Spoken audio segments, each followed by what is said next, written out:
आज के समय में डिफेंस सेक्टर में भारत नई नई ऊंचाइयों को छू रहा है। जैसा कि हमने आपको कल की वीडियो में भी बताया था कि भारत अब डिफेंस सेक्टर में नेट इंपोर्टर से नेट एक्सपोर्टर बन गया है। हम दुनिया भर की 25 देश में अपने डिफेंस इक्विपमेंट एक्सपोर्ट कर रहे हैं। अब डिफेंस सेक्टर में जुड़ी एक और बड़ी खबर निकलकर सामने आ रही है, जो कि सऊदी अरब से है। दरअसल भारत की leading defence company Munitions India Limited ने सऊदी अरब के साथ $225 मिलियन का कॉन्ट्रैक्ट साइन किया है, जिसके तहत भारत सऊदी अरब को आर्टिलरी एमुनेशन सप्लाई करने जा रहा है। इस कॉन्ट्रैक्ट के बारे में हम आपको वीडियो में आगे डिटेल में बताएंगे। वहीं पर हमारी दूसरी खबर कतर से निकलकर सामने आ रही है। भारत कतर के साथ अपने एनर्जी इंपोर्ट को बढ़ाने के लिए 78 अरब की डील साइन करने जा रहा है। इस डील के तहत भारत कतर से एनर्जी इंपोर्ट को एडिशनल 20 सालों के लिए बढ़ा रहा है। भारत और कतर के बीच में होने जा रही इस एनर्जी डील के बारे में भी आपको आगे बताएंगे। दोनों खबर काफी इंटरेस्टिंग है, इसीलिए वीडियो को अंत तक जरूर देखिएगा। साथ ही अगर आप चैनल पर पहली बार आए हैं तो नीचे दिए गए सब्सक्राइब बटन को प्रेस कर बेल आइकन को जरूर दबा लें। तो चलिए वीडियो को शुरू करते हैं।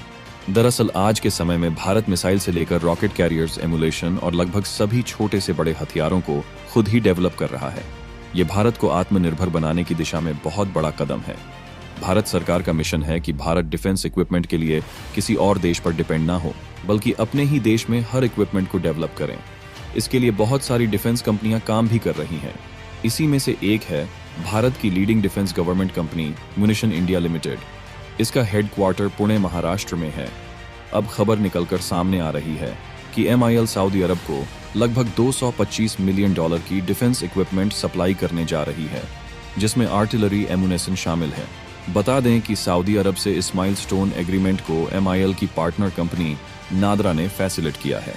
इस कॉन्ट्रैक्ट को साइन करने के लिए एक सेरेमनी भी रखी गई थी, जिसमें सऊदी अरब की general authority of military industry के गवर्नर अहमद अब्दुल अजीज अल ओहली और भारत के रक्षा राज्य मंत्री श्री अजय भट्ट शामिल हुए थे।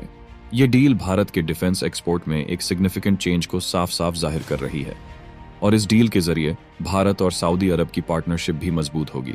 वहीं आपको बता दें कि इस डील से रिलेटेड जानकारी को अभी डिस्क्लोज नहीं किया गया है, जिसकी वजह से अभी तक नहीं पता चला है कि भारत स्पेसिफिक किस टाइप की और कितनी क्वांटिटी में एमुनेशन सऊदी अरब को एक्सपोर्ट करने जा रहा है। एमुनेशन साइज में छोटे बुलेट की तरह होते हैं। ये काम में बहुत अच्छे और प्राइस में अफोर्डेबल होते हैं। इंडियन आर्मी मिशन और ऑपरेशन के अकॉर्डिंग डिफरेंट वेराइटी के बुलेट्स यूज करती है। पहले भारत इन एमुनेशन को भी दूसरे देशों से ही इंपोर्ट करता था, लेकिन अब भारत ने इन्हें डेवलप करने में एक्सपर्ट हासिल कर ली है और यही कारण है कि सऊदी अरब भारत से एमुनेशन खरीदने जा रहा है। भारत की leading defence company Munitions India Limited ने इंडियन आर्मी फोर्सेस को वेपन की वाइड रेंज और एमुलेशन सप्लाई करने में मेजर रोल प्ले किया है।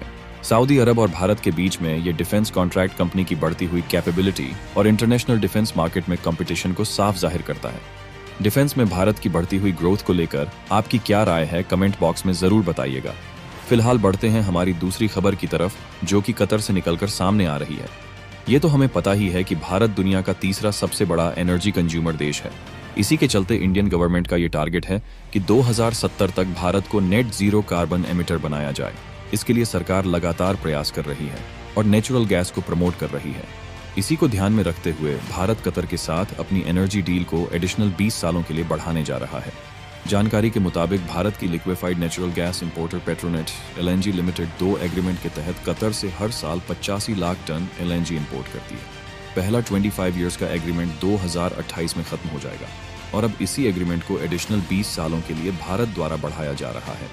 दरअसल भारत कतर से करंट प्राइस से कम कीमत पर 2048 तक एनर्जी इंपोर्ट बढ़ा रहा है और कतर के साथ 78 अरब डॉलर की एग्रीमेंट पर साइन करने जा रहा है। इस डील से भारत को बहुत फायदा भी होगा, क्योंकि करंट प्राइस से कम प्राइस में भारत ये एग्रीमेंट साइन करेगा। इसी के साथ इस न्यू डील से इंडियन बायर्स को ये डिसाइड करने की भी छूट मिलेगी कि वो भारत के किस टर्मिनल से कार्गो को रिसीव करें। पुरानी डील के मुताबिक अब तक कतर भारत को गुजरात के टाउन में एनर्जी डिलीवर करता आ रहा है। अब आप समझ सकते हैं कि भारत द्वारा कार्गो डिलीवरी का लोकेशन डिसाइड करने की वजह से हमें ट्रांसपोर्टेशन में भी एक्स्ट्रा बचत होगी। कुल मिलाकर देखा जाए तो इस डील से भारत को अपने गोल अचीव करने में तो हेल्प मिलेगी ही, साथ ही कतर के साथ रिलेशन भी और मजबूत होंगे। भारत द्वारा एडिशनल 20 सालों के लिए कतर के साथ एनर्जी डील करने के ऊपर और सऊदी अरब के साथ डिफेंस डील साइन करने के ऊपर, दोनों के ऊपर आपकी क्या राय है, कमेंट बॉक्स में लिखकर जरूर बताइएगा।